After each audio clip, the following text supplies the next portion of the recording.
Welcome. This is your daily dose of daily market wisdom with master trader Nick Santiago. I'm Kerry Lutz. Today is 6/25/21. This is show number 291. So the markets have recovered from last week's sell-off. That was quick, Nick.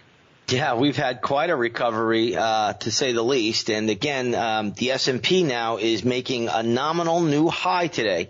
So that's pretty interesting in and of itself. But last week we had options expiration out here. It was a quadruple witching options expiration, which means you have 4 different asset classes expiring. They took the markets down pretty hard last week. The Dow Jones Industrial Average in particular was really hammered. That closed below its May pivot low, also below the 50-day moving average. But this week it recaptured everything, and it's right back up. And the one thing I will say about this rally this week, Kerry, is the volume has dropped off a cliff. I mean, I can't begin to tell you. We are looking at summer doldrum type volume that we see in late August before Labor Day. This is really, really light volume stuff, but light volume favors upside. So until you get a high volume sell off, give the market that slight upside bias. So low volume and the summer doldrums come early this year, huh? Yeah, I don't even know if this is the summer doldrums, but I mean, it's acting that way. It's really incredible because you get a little bit of action in the morning, and the afternoons are basically a standstill where the markets just basically go sideways. At least this week, things could change rather quickly, and I do think this is going to be more turbulent summer than we've seen lately or in the past. So I would definitely brace ourselves. But right now, the volume is just absolutely putrid. And we got to respect it. Light volume favors upside markets, and the markets have had a decent recovery. Today, the markets aren't doing all that much. The Dow is the big leader, up about 0.6%. Everything else is either flat to slightly positive. All right, so Bitcoin, the king of all cryptocurrencies, dipping again, huh? Yeah, Bitcoin is flirting again. It's below its 200-day moving average. Now, that 200-day moving average has been tagged and pierced now numerous times. And when that happens, that moving average is what we call a minor support level. It is no longer major. So the real support level goes back to the low that we made on the 22nd of June. Bitcoin actually traded as low as 28,800. If that low gets breached on a closing basis, we should see an elevator shaft drop down to around 22,000. And that's all you need to know. The 200 MA is irrelevant at this point, and Bitcoin, is just sloshing and chopping around. But it can hang in there. It can live to fight another day. That certainly is a possibility. But just use that low going back 4 days ago, right at 28,800. Any close below that, this thing should tumble. Yeah, but Nick, I don't understand. Bitcoin always goes up, like real estate and like stocks. It only goes up, right? Well, to some people it does, but again, I think we may have a battle of the words out here with Elon Musk, I think, and Jack Dorsey now. Now Jack Dorsey's becoming the new Bitcoin spokesman. Elon Musk is becoming the new Bitcoin hater. I saw that a little bit earlier on Fox Business.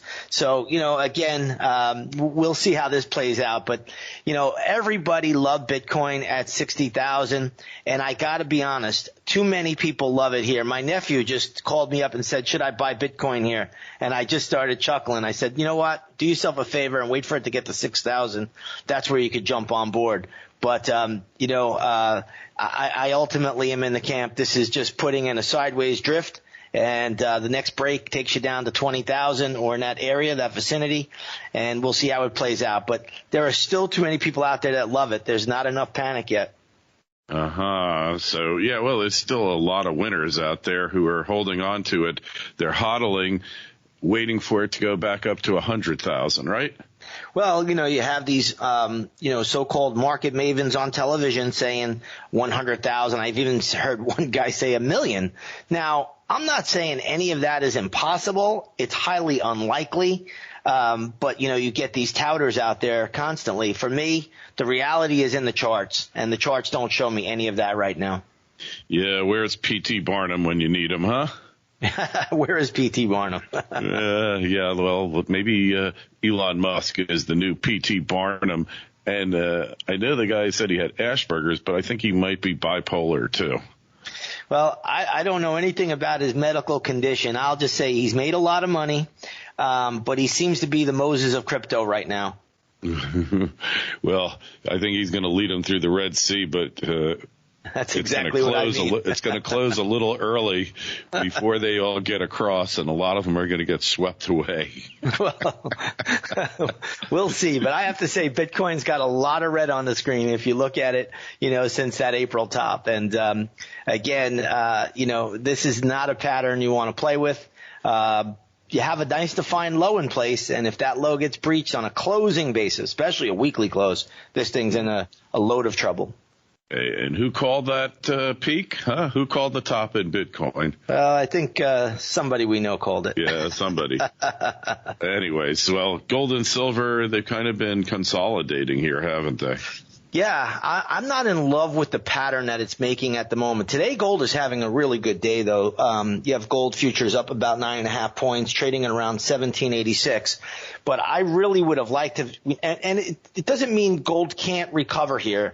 But what it needs to do is get going and have a bigger surge to the upside. Right now, we're putting in sideways consolidation from last week's drop. We're not recovering quite like the stock market has recovered. And last week, gold was hit very, very sharply on the 16th and also on the 17th. Back-to-back days, gold got hammered. And we just have to respect the chart right now. If the chart goes sideways, gold could be in a little bit of trouble. Now, if it starts to recover here, we'll talk about it. But the big level to get through, obviously, is going to be the high from the 17th of June. And that high right there is 1826. If we get above 1826, the bull is back on. If you stay below there, gold is in a little bit of trouble. But either way, if it does come back down, which it may, it will set up for a nice long-term buying opportunity once again, as there's lots of support at the March lows.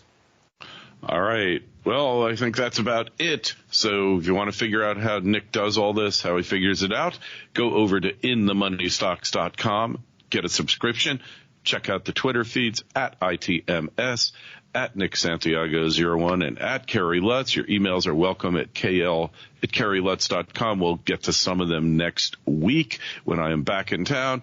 That's it for today, Nick. We have a great weekend, and we'll talk to you on Monday. Sounds good, Kerry.